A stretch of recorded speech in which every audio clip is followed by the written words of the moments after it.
నా పేరు ధరావతి రాజు నాయక్. మాది గుర్రాలదండి. మా ఊర్లో రోడ్డు డ్యామేజ్ అవడం వల్ల రోజుకు ఎన్నో ప్రమాదాలు జరుగుతూ ఉన్నాయి. రోజుకు ఎంతో మంది గాయాల పాలవుతా ఉన్నారు. అధికారులకు ఎన్నిసార్లు వినతి పత్రం ఇచ్చినా కూడా అధికారులు పట్టించుకోరు, మరి పాలకులు కూడా పట్టించుకోరు. ప్రజాపాలన అని చెప్పుకుని కాంగ్రెస్ ప్రభుత్వం శంకుస్థాపనకే కేవలం పరిమితం అవుతూ ఫోటోలకు ఫోజులు ఇచ్చుకుంటూ గ్రామాన శంకుస్థాపన చేస్తా ఉన్నామని చెప్తా ఉన్నారు తప్ప ఇప్పటి వరకు గుర్రాలదండిలో ఏ కొత్త సంక్షేమ ఒక్క పథకం కూడా గుర్రాలదండిలో కాలేదు.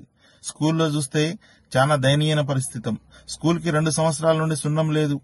ఎక్కడ చూసినా మోరీలు చూస్తే మోరీ వ్యవస్థ మొత్తానికి డ్రైనేజీ సమస్యతో మొత్తం ఇళ్లలో వాటర్ వస్తా ఉన్నాయి. మరి సన్న బియ్యం అని చెప్తా ఉన్నారు, మరి మధ్యాహ్న భోజనంలో మొత్తం పురుగుల బియ్యం పెడతా ఉన్నారు, పురుగుల అన్నం తింటా ఉన్నారు పిల్లలు. సో ఈ గుర్రాలదండి మొత్తం లంబాడీలు, మాదిగలు, ఇక్కడ అణగారిన వర్గాలు, వెనుకబడ్డ కులాలున్నాయన్న చిన్న చూపుతో మరి గుర్రాలదండి అనేది ఏ అధికారులకు గాని రాజకీయ పార్టీలకు కూడా కనబడట్లేదు. దయచేసి ఇప్పటికైనా సరే మరి రోజుకి ఇన్ని అనర్థాలు జరుగుతా ఉన్నాయి, ప్రమాదాలు అవుతా ఉన్నాయి, ఎంతో మంది కింద పడతా ఉన్నారు. చాలా మంది అసలుకు కాళ్ళు చేతులు ఇరిగి అవస్థ పడతా ఉన్నారు.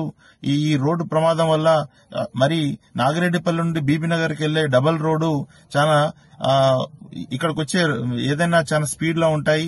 మరి ఎంత ఆ రోడ్డు ఇక్కడ డబల్ రోడ్ కాబట్టి చాలా స్పీడ్ గా వచ్చి గుర్రాలదండి రాగానే సడన్లీగా గుంతలు ఉండడము, ఈ నీళ్లు వాటర్ ఉండడము, అసలుగా దాని లోతు తెలియక ఆ వాటర్లకి వెళ్తా ఉన్నారు. చాలా మంది బండి పడతా ఉన్నది.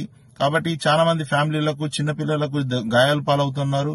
ఇప్పటికైనా మీ సమస్యను పట్టించుకొని ఆర్ఎండ్బి వాళ్ళు కావచ్చు, లేదా స్థానిక ఎమ్మెల్యే గాని గ్రామ పంచాయతీ ఫండ్ నుండి 500 మీటర్ల సీసీ రోడ్ ని వేయించాలని గ్రామస్తులందరూ కోరుచున్నారు.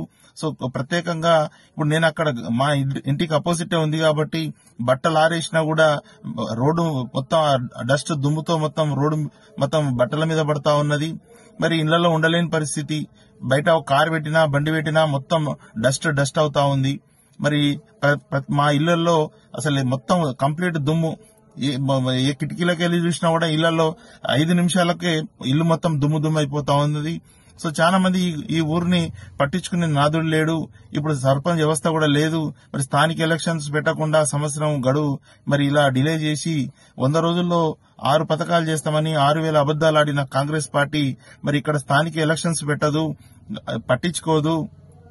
మరి ఈ ఊరిని అసలు ఈ ఊర్లో ఉండలేక చాలా మంది గ్రామస్తులు ఊరు వదిలేసి బీబీనగర్, భువనగిరికి వెళ్లిపోయారు. ఊర్లలో ఎవరు ఉండట్లేదు. మరి ఇప్పటికైనా పట్టించుకోవాలని కోరుకుంటాను. ధన్యవాదాలు. Thank you. మీ రాజు నాయక్, గుర్రాలదండి.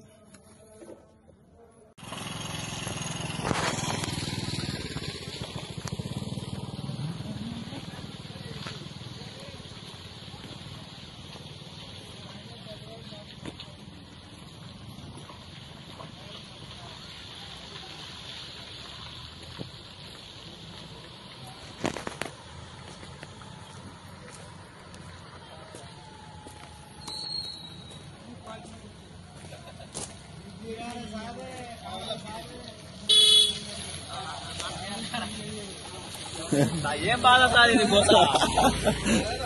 అన్నా నమస్తే. గోపియా నమస్తే.